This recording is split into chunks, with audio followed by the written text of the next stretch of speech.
como dijo Orión, Sí. está con nosotros don Carlos Segura Foster, administrador general. No es del el que Banco tiene Agrícola. 73 años, es el banco. Ah, el banco. Porque tú crees que él cumplió años 73, tú no ves que está jovencito. Es el Banco Agrícola que tiene 73 años. Buenos días. Buenos días, Buenos Carlos. días. Señor. Buenos días, mi hermano. Ah, Qué no, placer estar de nuevo con ustedes. Yo sé que sí, usted lo sé, sí lo Y dice. en esta ocasión especial, Sí. Nosotros también lo apreciamos mucho, ¿eh? 73 aniversario del Banco Agrícola. Sí. le doy dos datos. El 73 aniversario del banco coincide con que hace 54 años que yo ingresé como servidor público a esa institución. ¿Cómo la cosa? 54 De los años. 73, 54. Yo lo paso a ver allá. Sí, Así es. De eso yo soy Oye, testigo. eso es lo que se llama una carrera. De eso yo soy testigo de primera línea. 54 años. Sabe que en el encuentro del aniversario Ahí no hay yo pensiones. tuve la suerte de la participación de los 6 administradores, de los miembros del directorio y lógicamente lo que más halaga que la visita del presidente. Y entonces todos los ex administradores hicieron uso de la palabra y obviamente se refirieron A la a los gestión, diferentes a los- papeles que nosotros tuvimos en sus administraciones. El presidente le fue de mucho agrado que todo, como es lógico, hablaron en términos... ¿Y cómo encuentran esos 73 años el Banco Agrícola? ¿Cuál es la situación? Mejor que nunca. Explíquenos Si, eso. Explique. si la película tuviéramos que ponerle un título, fuera el siguiente. Ajá. En el 8% del tiempo, que es lo que ha gobernado Danilo de los 73 años de la institución, 8%. el Banco Agrícola ha prestado el 55% del monto prestado en toda la historia. Vamos a decirlo, Sí. 55 en el 8. Y yo lo quiero decir porque Pedro es muy acucioso, muy Sí, economista, sí, y entonces sí. dice, sí, pero la moneda no ha sido igual en los 73 años. Bueno, en el 8% del tiempo, en dólares, hemos hecho el 29%. Ah, ya. Ahí sí En estamos dólares, hablando. sí. Dolarizado, Dolarizado. indexada la moneda, Sí, indexada la para moneda. que la gente lo entienda. Sí. Ahí sí estamos Entonces, hablando de realidad. esa es una situación que realmente es lo que explica la calidad de vida que hoy tiene el campo. El hecho de que el campo se haya constituido de nuevo en un sitio atractivo. Y yo quiero conectarlo con dos hechos, porque realmente a mí me llenan mucho. Voy a comenzar con la visita de ayer. Ayer nosotros realizamos 3 visitas, lo primero. 3 visitas en el día de ayer. Pero la primera fue con una cooperativa de jóvenes productores, todos hijos de productores, estudiantes universitarios, que han decidido retomar la actividad de sus padres. Y entonces tienen un proyecto que inicialmente se lo presentaron al presidente para el fomento o renovación o rehabilitación de 3.500 tareas de cacao. Pero ellos en su conjunto son tenedores de 14.000 tareas, ¿Y dónde es eso? allá en la zona de Río San Juan, una de las principales zonas. Río San para- Juan. Esa cacautaladera Entonces, por naturaleza. eso entusiasma tanto, el hecho de que No, pero sean estoy- jóvenes que estén Ajá. dedicados a eso, que el presidente dice, ¿por qué 3.500? Vamos a hacer 7.000 tareas de Qué bien, entrada qué bien, sí. y vamos a proyectarnos para que las 14.000 tareas produzcan en un futuro no lejano. Porque es que se estimula el bien hacer. Los cuando- van a asociar a esos jóvenes, ¿verdad? están ya Están en una asociados. cooperativa creada en este gobierno, que se han creado 98 cooperativas. Ajá. Más del 50% de las cooperativas agropecuarias del país se han creado en este gobierno.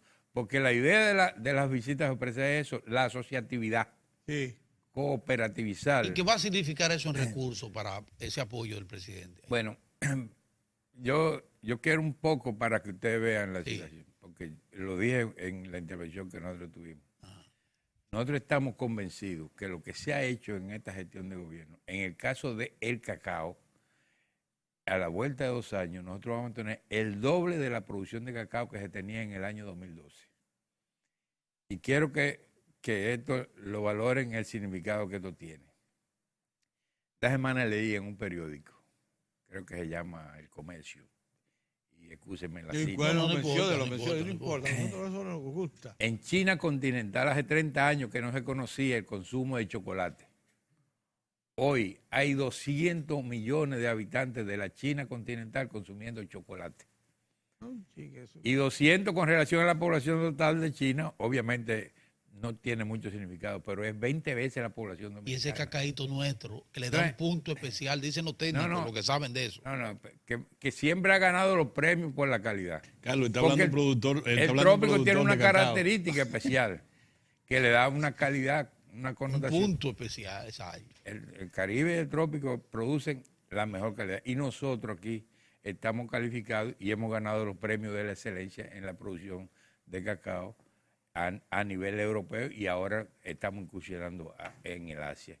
Entonces, eso nos lleva a nosotros a tener por delante un futuro promisorio en este renglón que es importante, que mantiene estabilidad de los precios. Yo citaba, porque uno tiene que conectarse con lo que es la realidad. Estos jóvenes ayer de cacao están conectados con los jóvenes de la piña de Monteplata. Yo quiero que ustedes sepan que ya esos jóvenes están con proyectos bien claros, definidos, y gracias al apoyo que le da el gobierno, para sembrar unas 3.000 tareas de piña. Ajá. Ya con contratos de comercialización para fines de exportación. Y quiero que ustedes sepan, les voy a dar este dato.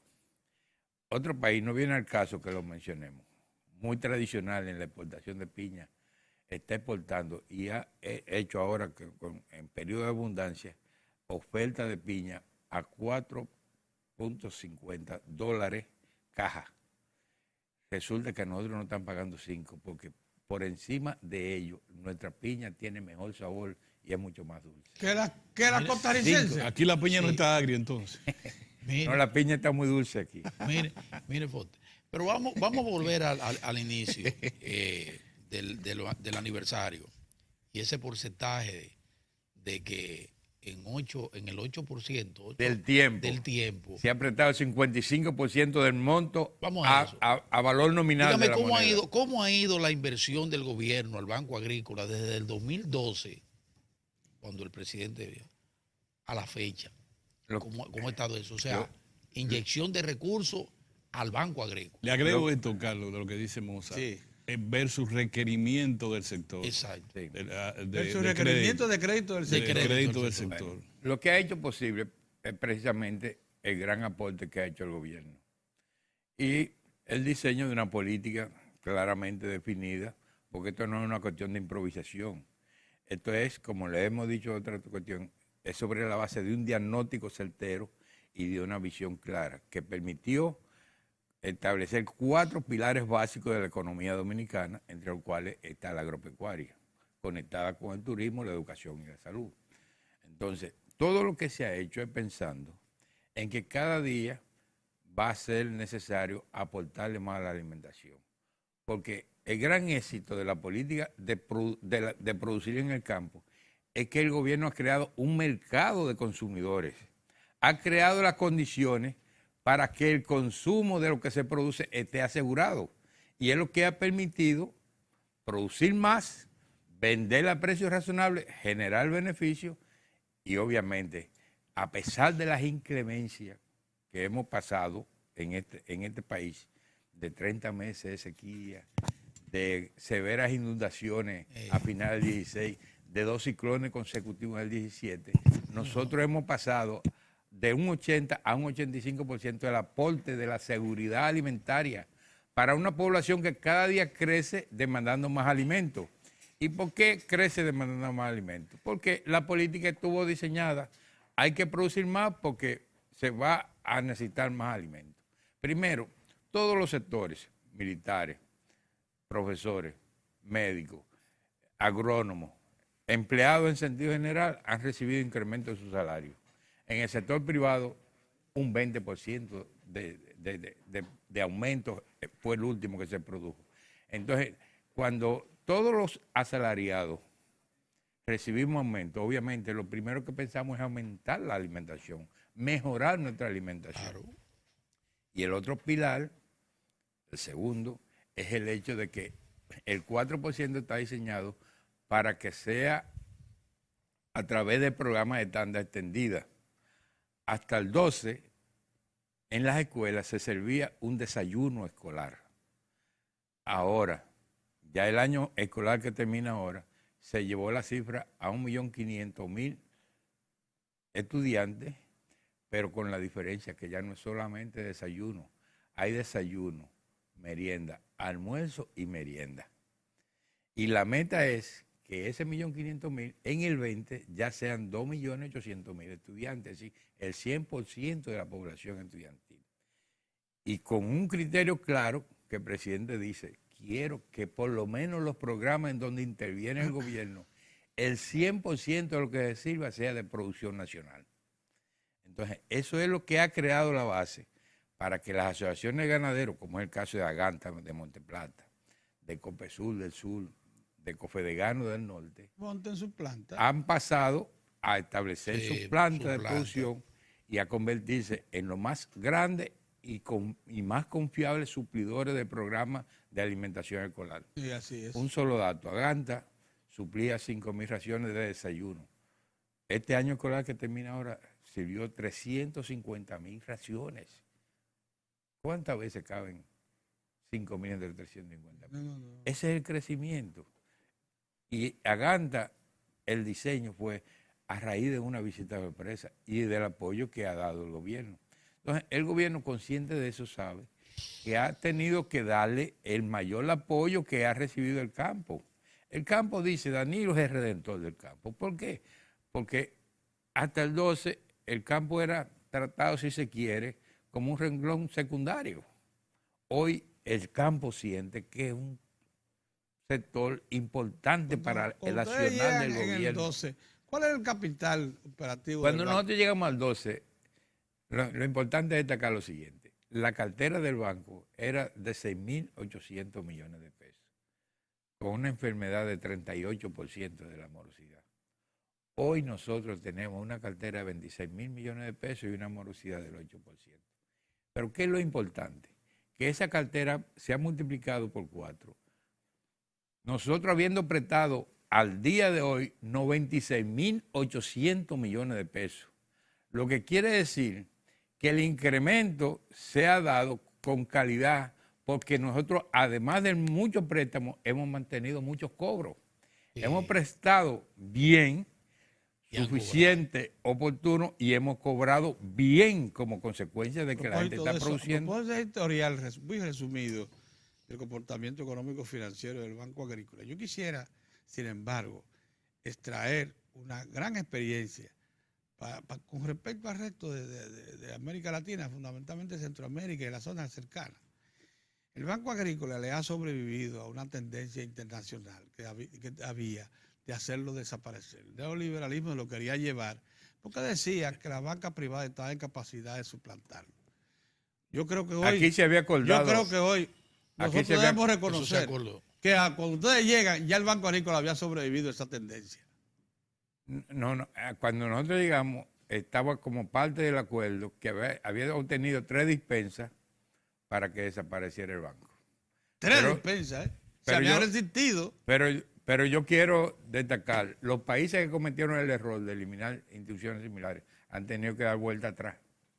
No me digas. Sí, no me digas. Sí, porque cuéntame, esta es una banca necesaria, porque es una banca especializada. Si usted es un banco comercial, su objetivo fundamental es rendirle el capital de su banco. Entonces, lógicamente, si usted tiene la posibilidad de prestar para sectores más rentables, usted no le va a dedicar mucho a esto, porque el éxito, además de asegurar el mercado de esto, es que esto ha estado combinado con un conjunto de políticas que tienen que ver, primero, con el programa de seguridad alimentaria, que lo ejecutamos nosotros, con el programa de la agroexportación, que se ha creado un banco para esos fines, y la política de mitigación de pobreza, que se derivan de la visita de sorpresa y que se ejecuta a través del FEDA.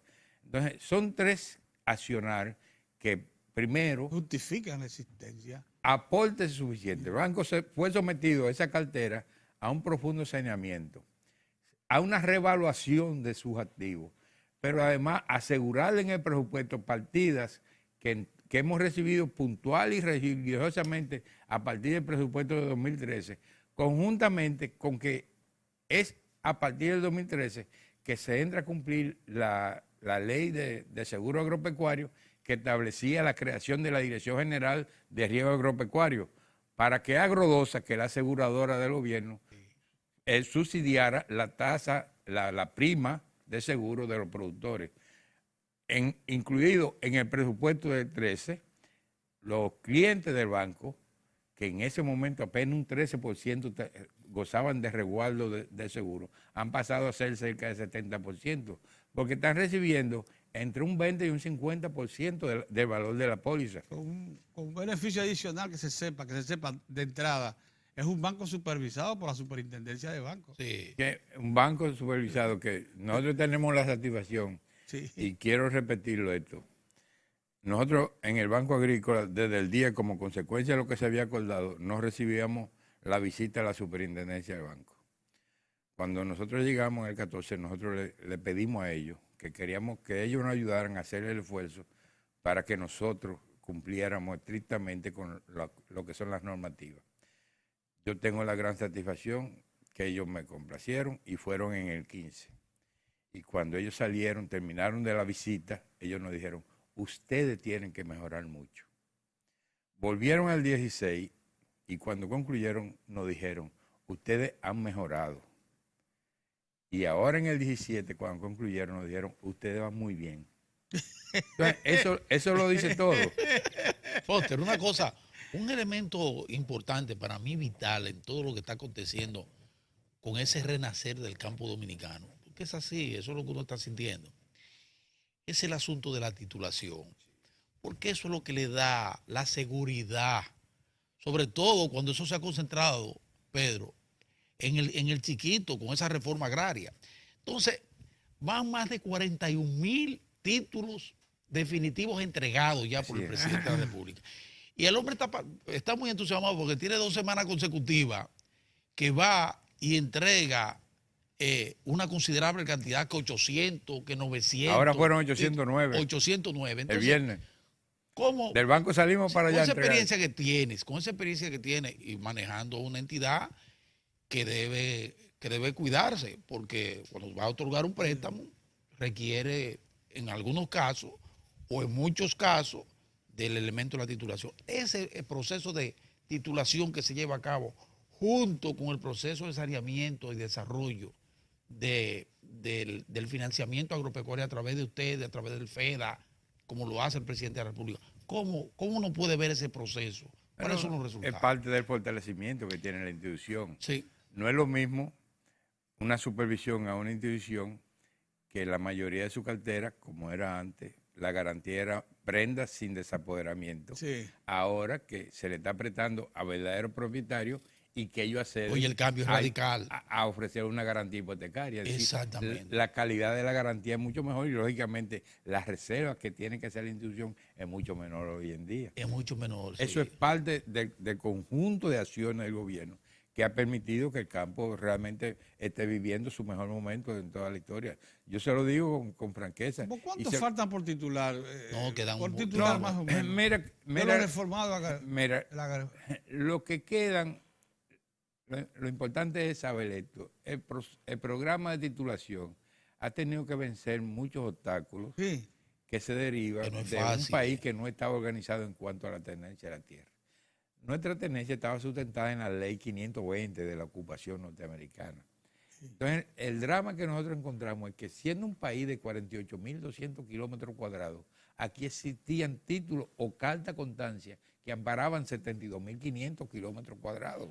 Es decir, aquí había muchos títulos de los mismos terrenos duplicados, triplicados, sobrepuestos. Y latifundio. Entonces, hubo que resolver una serie de situaciones porque lamentablemente la cultura de nosotros, y creo que de la generalidad del ser humano, es que solamente recurrimos a los documentos cuando los necesitamos. Aquí mucha gente compra un inmueble y no hace la transferencia por cualquier razón. O se produce una sucesión y hay de una persona 5 o 6 sucesores y no se hace la división. Entonces, todo eso hemos tenido que irlo venciendo. Eso crea problemas. Sí, porque nosotros encontramos muchos terrenos en donde existían asentamientos de reforma agraria y terrenos propiedad del Banco Agrícola que se cruzaba.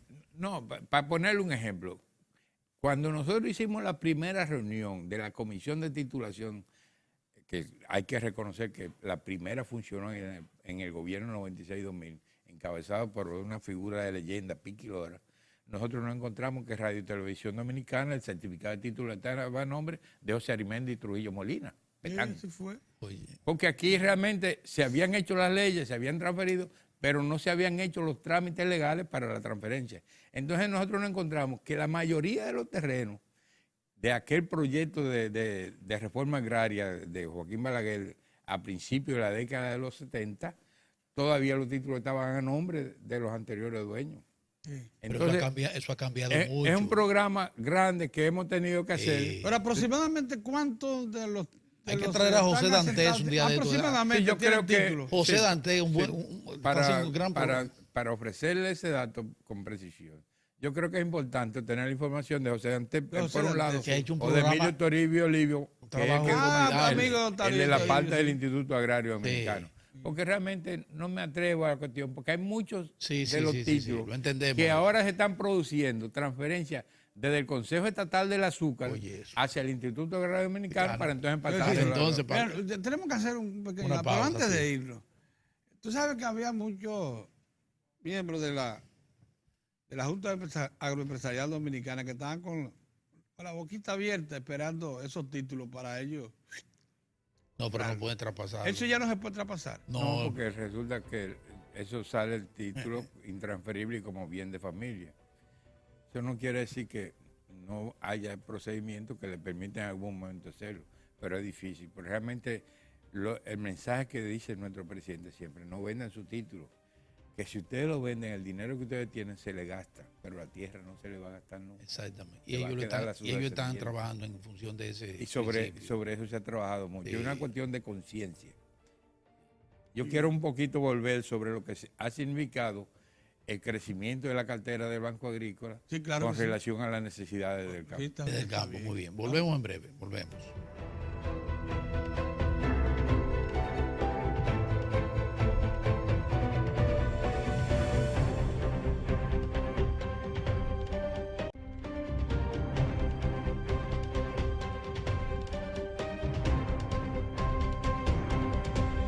No hay duda de que el panorama del campo ha cambiado. O sea, usted va al campo y no está un verdor, una siembra, zonas que antes estaban abandonadas, están sembradas porque tiene mercado. Me dice alguien que llegó ayer, que tuve este fin de semana por la zona de Baní, dice, yo nunca había visto tanto plátano en Baní como es. Ya cuidado con el plátano baraonero, ¿eh? Sí. Probablemente se esté hablando ahora de plátano de Banilejo, porque es bueno, es también bajo riego, es suavecito, tiene sabor, etcétera. Pero de lo que sí... Porque antes la mayoría de las plantaciones de musáceas era contando con las aguas del cielo. Ahora nosotros estamos induciendo el uso del sistema de riego de irrigación, es decir, por goteo o presurizado. Entonces eso ya crea una situación totalmente diferente. Pero ya, para también tenemos que decir los tres, porque los tres estamos más o menos ligados a la agropecuaria, que también es cierto que ya es rentable cultivar plátano bajo riego, porque antes, oye, Mozart, no era rentable. No, Pero ya lo es, ¿no? ¿Verdad que viene sí? el reclamo de demanda de crédito, porque mira ya el presidente, los muchachos hablaron de sí, vamos a las 7,000 tareas, pero viene San Juan, viene toda esa zona cuando venga la presa esta de Monte Grande, Monte Grande se el va- reclamo de financiamiento se va a va incrementar a los incrementar de forma No, considerable. y además todos estos proyectos que el gobierno está asumiendo como parte de esos presupuestos, Todo eso es reclamo de crédito. agroforestales, cuando se concluya el fomento, obviamente ellos van a tener que necesitar recursos para darle mantenimiento. Pero yo quiero destacar, porque nosotros en la gestión del gobierno de Danilo Medina, la cifra de los préstamos otorgados asciende al día de hoy a 96.800 millones de pesos. Como le dije anteriormente, eso ha permitido que nuestra cartera aumentara de 6.800 a cerca de 26.000 millones de pesos. Pero ¿qué ha significado la cantidad de préstamos que nosotros hemos otorgado? Que nosotros hemos pasado de ser la cartera agropecuaria de un 29% que era en el 12 a que al día de hoy la cartera agropecuaria del Banco Agrícola sea el 56%. Sin Del más, total nacional. el total de la banca. De la banca nacional. Entonces, eso tiene un peso tan importante que nosotros quisiéramos reflejarlo. Y yo, como yo sé los cuestionamientos que vienen cada vez que uno hace una presentación de los logros, nosotros queremos decir lo siguiente.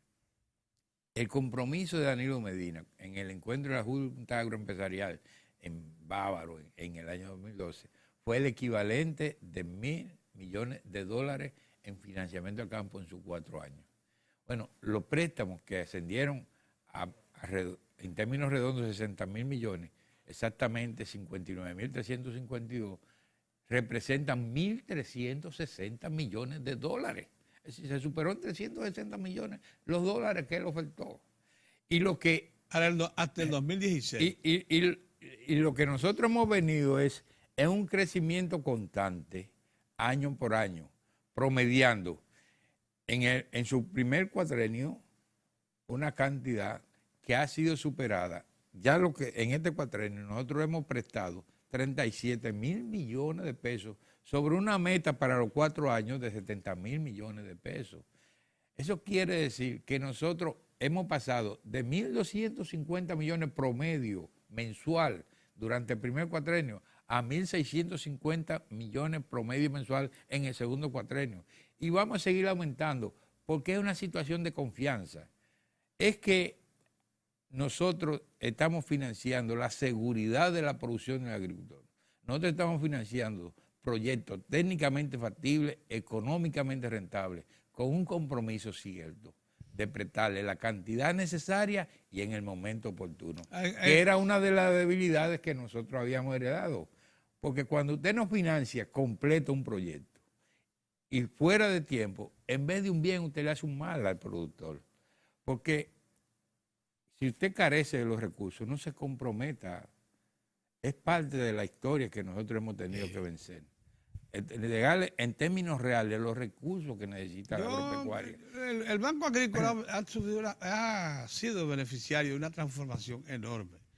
Ciertamente, en la década de los 60 y 70, el Banco Agrícola era una institución muy desorganizada, incluso parecía una dependencia de la Secretaría de Agricultura, y la Secretaría de Agricultura siempre fue una institución que pretendía ser organizada, pero formaba parte de la estructura de la burocracia estatal, no bancaria.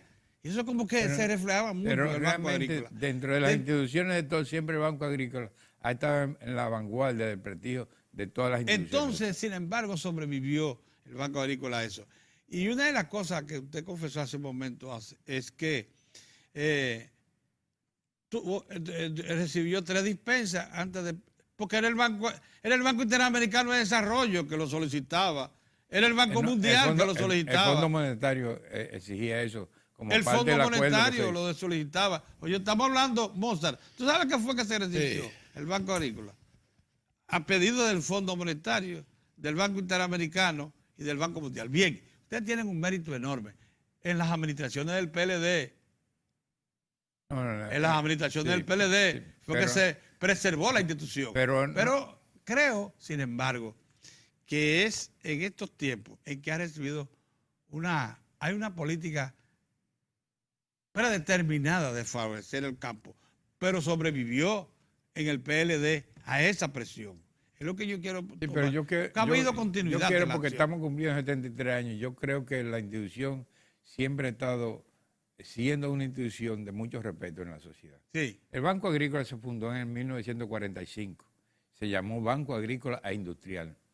Todas esas instituciones que posteriormente pasaron a ser parte de COLDE, incluyendo los ingenios de caña, en algún momento Salilleso, la chocolatera, todas esas fueron instituciones que eran parte del Banco Agrícola, que fue la institución portaestandarte que nació a raíz de la debacle mundial de la Segunda Guerra Mundial. Entonces, nace Banco Agrícola e Industrial. Todo lo que tenía que ver con la industria, que posteriormente pasó a ser otras instituciones, fue parte del Banco Agrícola. Pero en la década de los 50 se le agregó hipotecaria. Entonces ya incursionó en el financiamiento de la vivienda. Sí. Y sectores tan emblemáticos como Gascue fue a través de financiamiento del Banco Agrícola. Posteriormente, esos financiamientos de la parte hipotecaria pasaron a ser o asociaciones privadas, o INVI, o Sabica, o BNB. Todo eso Así son es, sí. secuelas derivadas de una institución sólida como el Banco Agrícola. Entonces, nosotros, todavía en el año 1966, cuando se dio el gobierno del doctor Balaguer, la Lotería Nacional vendía y cambiaba los billetes de la quiniela en el Banco Agrícola. El Banco Agrícola era tan importante en la década de los 60 que cuando se presentó la revolución, la parte constitucionalista se quedó con el área de los bancos, allá en la zona constitucionalista, y fue el Banco Agrícola que se constituyó en el centro para pagarle los sueldos a los empleados públicos. Entonces, todas esas son cosas que llenan de orgullo a todos los que de una manera u otra hemos estado ligados a esta institución. En la década de los 60, independientemente de los razonamientos que tú haces, Caballo, nosotros tenemos que asumir el gran aprecio que significa para el país haber introducido en la década de los 60 la producción de leche a través de un proyecto financiado por el BID que trajo vientre de novilla preñada del Canadá, de Holding y de Jersey para la producción de leche. Pero más importante que eso, haber introducido la alimentación por excelencia en proteínas, que es la producción de pollo. Recuérdate que fue a través del Banco Agrícola que se comenzó a financiar las granjas para producir pollo. Recuerdo, porque para eso poner un pollo en 4 libras nos tomaba 72, 75 días. Hemos avanzado tanto que hoy se pone entre 35 y 40 días. Entonces, esa década está marcada por eso. Como consecuencia de que el banco sigue siendo parte del Nacional, en el 69 fue que se desprendió el INESPRE. El INESPRE no fue más que la parte que se conocía en el Banco Agrícola como almacenes generales de depósitos. Entonces eso pasó a INESPRE en el 69. Esa institución jugó su papel. No vamos a entrar en el razonamiento. Quiero seguir conectado con el Nacional del Banco Agrícola, porque entonces viene la década de los 70. Y entonces en los 70 está marcada por la correcta administración y ejecución de la parte del Banco Agrícola de programas conocidos como Plan Integrado de Desarrollo Agropecuario, PIDAGRO, Fondo del BI, PIDAGRO, que tenía 3 componentes: préstamo, asistencia y riego. Entonces, el papel del banco fue fundamental en eso. Obviamente, ahí fue donde surge el Fondo Especial de Desarrollo Agropecuario como consecuencia de visiones diferentes que tenía Carlos Aquino González, ministro de Agricultura, y José Andrés Bacatellano, el actual FEDA de hoy, administrador general del Banco Agrícola. Entonces, se creó esa situación intermedia ahí para un poco zanjar la diferencia que existía entre 2 funcionarios de suma importancia. Bueno, pero comenzando la década de los 80, ya los 82, 83, el banco cometió una decisión desacertada totalmente, que fue disponer una condonación general de la cartera vencida. Entonces eso hizo que los organismos internacionales se distanciaran. Solamente se quedó en ejecución un préstamo del Banco Mundial que ya estaba contratado para la rehabilitación de café. Eso fue lo que nos obligó a nosotros ya, a partir del año 1984, a tener que recurrir a captar recursos, abriendo cuentas de ahorro, certificados financieros, y en el año 1988 patrocinando la aprobación de la ley de alquileres, que se constituyó en otro nicho de recursos que vino a sustituir lo que era el fondeo permanente o de los fondos FIDE o de los empréstitos internacionales. Eso mantuvo a una institución que lamentablemente entonces entra de nuevo a la comercialización ante el desprestigio en que cayó el INESPRE en la comercialización del arroz. Recuerden que en el 86 el doctor Balaguer vuelve al Banco Agrícola para la comercialización del arroz. Todavía estatizada la comercialización. Entonces, eso tiene su historia, que hay que contarla, pero no es el momento de hacerlo. Pero significó que nosotros tuvimos que asumir una serie de situaciones que no se correspondía con el buen accionar de un banco que ya tenía recursos de terceros y que su papel fundamental era darle correcta administración a esos recursos de la gente, porque la gente vigila lo que tiene. Bueno, entonces nosotros comenzamos un proceso totalmente a partir del 96 de rescate. Y nosotros entonces esos recursos que habíamos tenido de ahorro, de certificado, de la ley de alquileres, lo fortalecimos en un acuerdo que hicimos con la Procuraduría General de la República para que también nosotros recibiéramos como parte de los fondeos lo que eran la garantía o las fianzas judiciales. Eso nos mantuvo más o menos accionando de una manera tal que nosotros pudimos resistir la gran crisis que se produjo en el año 2003, crisis de la banca en su conjunto. Felizmente volvió el PLD en el 2004, entonces comienza una política que en principio fue el acuerdo ese que se hizo de que la protección de los recursos que había de tercero en el Banco Agrícola tuvieran la seguridad pasándolo al Banco de Reserva y que el Banco Agrícola pasara más o menos a ser lo que era, lo que tú recuerdas en los 60 y los 70, una especie de dependencia del Ministerio de Agricultura. Felizmente hubo gente, entre los cuales me encuentro yo, que nunca estuvieron de acuerdo con esa situación. Y eso no se ejecutó porque no había voluntad de Banco de Reserva, porque el Banco de Reserva justamente dice, si yo voy a recibir los pasivos del Banco Agrícola, tienen que darme los activos del Banco Agrícola. Y ahí entonces se mantuvo la situación de la dispensa que concedió el Fondo Monetario Internacional, hasta que felizmente llegó el gobierno de Danilo Medina y dijo, esto hay que hacer una institución fuerte. Y en eso estamos, Ya. haciendo una institución fuerte que ha jugado un papel para que ese bienestar que hoy se respira en el campo, para que el hombre del campo hoy haya mejorado sustancialmente su calidad de vida, sus condiciones materiales de existencia, es gracias a la política diseñada por el presidente Danilo Medina y la buena ejecución de las instituciones que Bien, tenemos que ver yo con quisiera que nos adentremos ahora un poquito a partir del 2012 y la fecha en el asunto de las tasas de interés y el asunto por renglones. Cómo se ha impactado en materia de financiamiento desde el Banco Agrícola a sectores determinados como el caso de del ganadería, el caso de la pecuaria.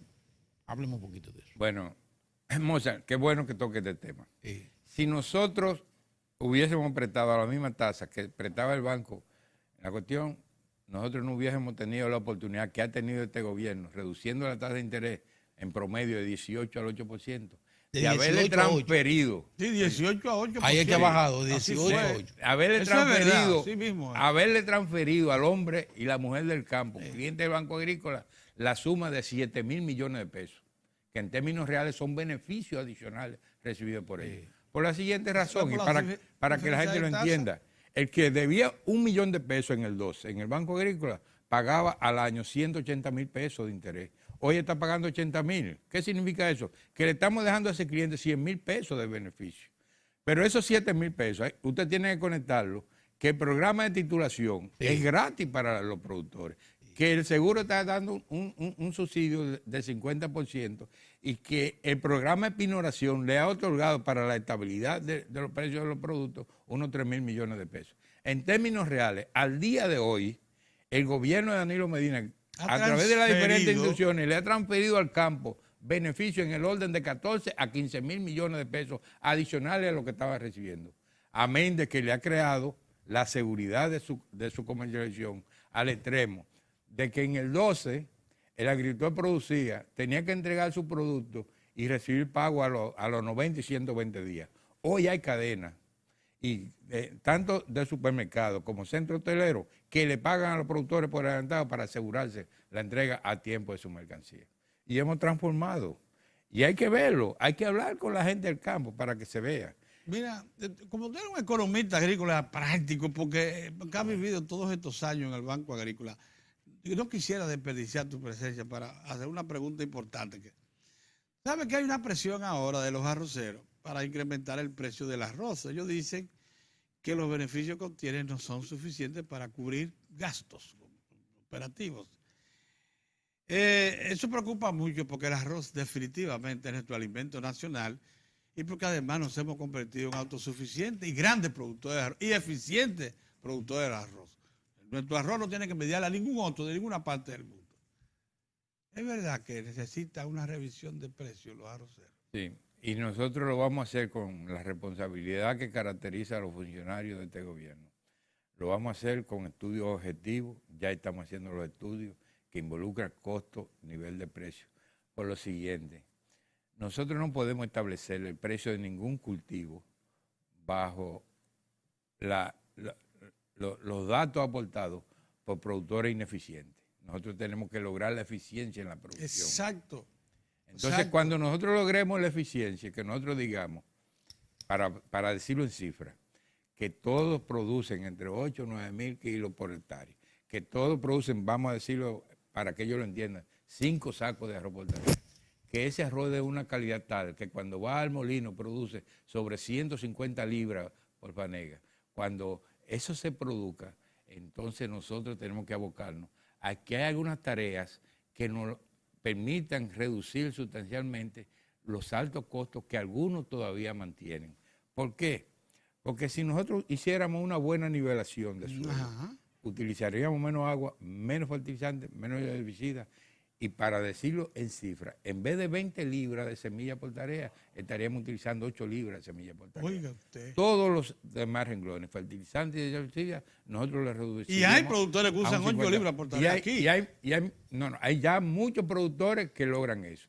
Pero además, si nosotros logramos que en el campo la recolección del arroz se produzca al granel y nos evitamos esto de que la cortadora meta en el arroz un saco, que haya que pagar para recoger el saco de la tierra, pagar a un mulo para que lo saque, pagar un operario para que lo suba un camión, para que lo baje en la factoría. Y nosotros logramos que ese granel lo meta en una torba y lo lleve directamente a la factoría. Estamos hablando que entre saco, recua y operario, nosotros estamos economizando por lo menos 35 pesos de cada saco por tarea. Entonces nosotros lo que tenemos que buscar es una reducción de costos de producción. Nosotros lo que tenemos que buscar es que haya eficiencia en los niveles de producción del campo, en los rendimientos de la factoría, para que nuestro arroz pueda equipararse con los arroces que necesariamente van a competir. No hay razón para aumentar el precio del arroz, como dice. No, Pero está condicionando. Ese acondicionamiento, pues, ¿podemos darle qué tiempo para que eso se produzca? Bueno, nosotros hicimos una reunión la semana pasada de la Comisión Nacional Arrocera y estamos trabajando, porque ciertamente cuando usted tiene de frente a sectores que le tiran argumentos, usted tiene que rebatirlo con argumentos. Un argumento también. Entonces, el mundo de hoy es el mundo del consenso. El mundo de hoy no es cuestión de que yo diga una cosa y hay que hacer así, y tú dices la otra y debe ser así, sino buscar un acercamiento. La humanidad hoy nos obliga a que en una mesa de negociación busquemos el acercamiento. Porque no es cuestión de que nosotros nos encerremos. Porque ciertamente los 30 o 35 mil productores que dicen, familias que dicen que depende del arroz, no pueden estar por encima del resto de los consumidores que son mucho más. Entonces nosotros tenemos que buscar el equilibrio para que los productores produzcan suficiente, que vendan a precios razonables, que tengan beneficios, pero que no perjudiquen al consumidor final. Y sobre eso tenemos que trabajar. Como hemos trabajado es verdad que siempre, ha estado estable ese precio. Que hemos estado conociéndonos. Más de 10 años. Que nos conocemos. El precio del arroz se ha mantenido más de 10 años. Pero lo hemos mantenido porque el programa de pinoración le ha cubierto la tasa de interés. Exactamente. Desde el año 1998, el gobierno ha venido asumiendo el costo del interés de toda la parte de comercialización para mantener la estabilidad de los precios. Es decir, el precio se ha mantenido gracias al sacrificio. Se habla de incremento de precios de algunos renglones y de la cuestión del peso, pero nunca una moneda se había mantenido con la estabilidad que se ha mantenido en el gobierno del PLD. Así es. Al extremo de que nosotros somos la excepción de la negociación. Los organismos internacionales tienen tanta confianza en nuestra economía que hemos logrado negociar documentos en peso, porque los organismos internacionales, los negociadores de papeles, tienen confianza de la estabilidad de nuestra moneda, que no tienen ningún riesgo cambiario para que sus papeles le valgan menos en el futuro, gracias al excelente manejo de la economía que se ha dado en nuestro país. Muy bien, Mozart, yo creo que hemos adoptado tremenda jornada con jornada. este amigo. Sí, señor. Que él no va de... Son 73 años bien rendidos. Él trata los temas. La exposición que acaba de hacer sobre el arroz es extraordinaria. Y es la que nos explica que ciertamente si nos aplicamos, podemos afrontar el reto de abrir el mercado para el 2025. Así es. Sí. Así es. Muchas gracias. Muchas gracias, hermano. Gracias a ustedes. Deja que ustedes me estimulan. Gracias. Porque realmente ustedes son buenos entrevistadores. Muy bien. Muchas gracias. Señores, nosotros nos vemos mañana, Dios mediante.